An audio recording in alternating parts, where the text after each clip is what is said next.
Bruce Melody yatangaje ko agitangira gukora umuziki yabuze aho amenera, hanyuma ashaka gukora amakuru ngo havugwe, bigira inama yo kwihagarika ku nyubako we n'uyu mugabo mugenzi we. Ariko umunyamakuru Kalisa John bari biteze ko bavuga arabyanga. Mu kiganiro ajyanye n'abarimo Ndayishimiye na Mugenzi Faustin, Bruce Melody yavuze ko kuva kera agitangira umuziki yakoranaga cyane na Magic The Black, barara bakora, ariko kugira ngo batangire kuvugwa byaranze kandi ntako batagiraga. Niba uri mushya kuri umurongo wacu ukandi subscribe kugira ngo tujye twibana ibiganiro byacu ko bugenda uko bwije. Njye mwumva ni Cedric nk'ibisanzwe, mbaye ikaze kuri Eagle Magic TV Rwanda.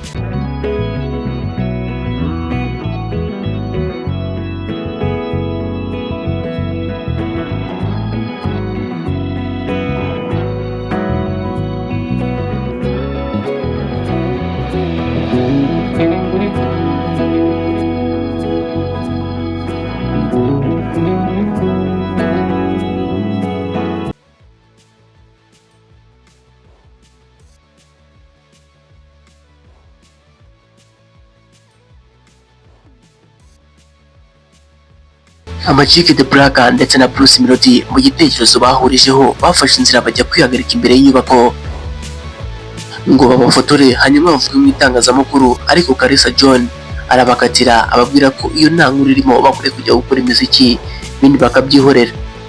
Nyuma yo kubona kuvugwa byari byanze, bigira inama yo gushaka uburyo bwose bakoramo inkuru ngo bavugwe, hanyuma imiziki yabo iherewe imenyekana ku Banyarwanda bari bamaze kubamenya ndetse bavuga mu itangazamakuru.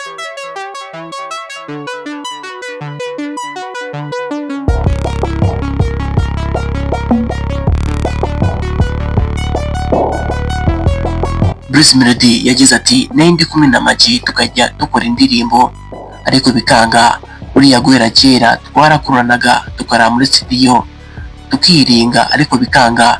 Tukajya tubona Kalisa John inkuru yabaye duhari akandika abandi bose twebwe akadusiga, nuko twembi babiri twigira inama yo kujya aho hantu.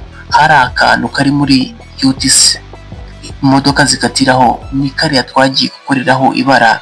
Tuti Kalisa John ari ngo dufotore, arabyanga, yanga kubifotora, aravuga ngo iyo nta nkuru irimo.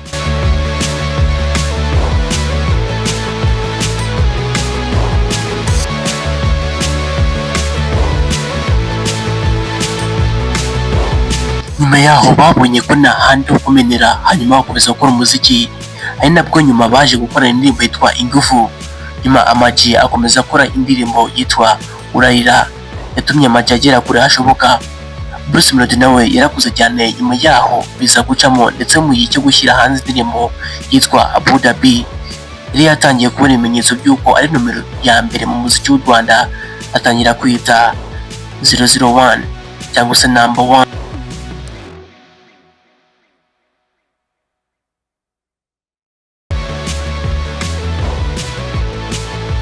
Kuri ubu tuvugana, Bruce Melody ni mu bahanzi bakuye mu gihugu cy'u Rwanda, ndetse ubu abafana bari mu byishimo byinshi byavuye mu ndirimbo ye yakoranye na Diamond ndetse na Brown Jew,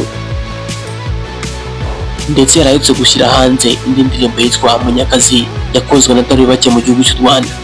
Njye mwumvaga na nshuti Cedric, niba utarakanda subscribe ubikore kugira ngo twibanire mu kantu byacu ko bugenda uko bwije.